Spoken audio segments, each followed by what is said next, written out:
అంటే టైంతో సంబంధం లేకుండా వాళ్ళు చాలా పనులు చేస్తుంటారు. కానీ మళ్ళీ ఎస్కలేషన్ వచ్చి మళ్ళీ పైకి వాళ్ళకి ప్రమోషన్స్ వచ్చినప్పుడు ఎంతమంది మెన్కి ఎంతమంది ఉమెన్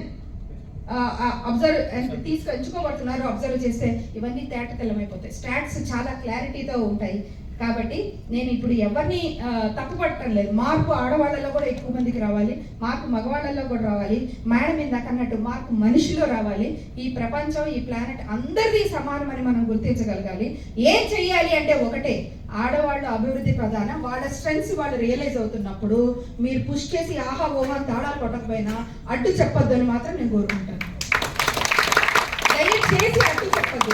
ఇలా స్పీచ్ నేర్చుకున్నానే ఇప్పుడు నువ్వు వేదిక ఎక్కుతావా, ఒకళ్ళకి ఏదో చిన్న ఉద్యోగం వస్తుంది, అందులో నుంచి ఇంకోటి ఇప్పుడు నువ్వు అక్కడికి వెళ్ళిపోతే ఇవన్నీ ఎలాగా, ఇప్పుడు నువ్వు అది చేస్తేనే ఉద్యోగమా, నువ్వు బిజినెస్ చేస్తేనే ఇప్పుడు అవుతుందా?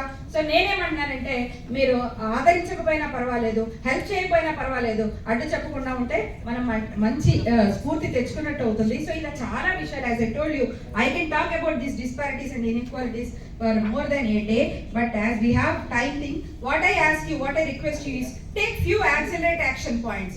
ఈ సంవత్సరానికి కనీసం నేను 3-4 మార్పులు చేసుకుంటాను. ఆడవాళ్ళు కూడా నేను సమానంగా నన్ను ఒకటి తొయ్యాలని కాదు, నన్ను నేను సమాన స్థాయికి రైజ్ చేసుకోవాలంటే నేనేం చేసుకోవాలి, నా జీవితానికి సంబంధించిన డెసిషన్స్, నా జీవితానికి కావాల్సిన స్పేస్, నా జీవితానికి కావాల్సిన ఇంపార్టెన్స్ నేనేం తీసుకోవాలి. ఇందాక కవిత చెప్పినట్టు self care, self love, self financial support, నా జీవితాన్ని నేనేం డెసిషన్స్ తీసుకోవాలని ఆడవాళ్ళు ఆలోచించండి. నేను తెలుసో తెలియకో consciously or subconsciously what I'm doing for women అనేది మెన్ కూడా ఆలోచించుకోండి. ఈ చిన్న పాయింట్స్ చేయండి.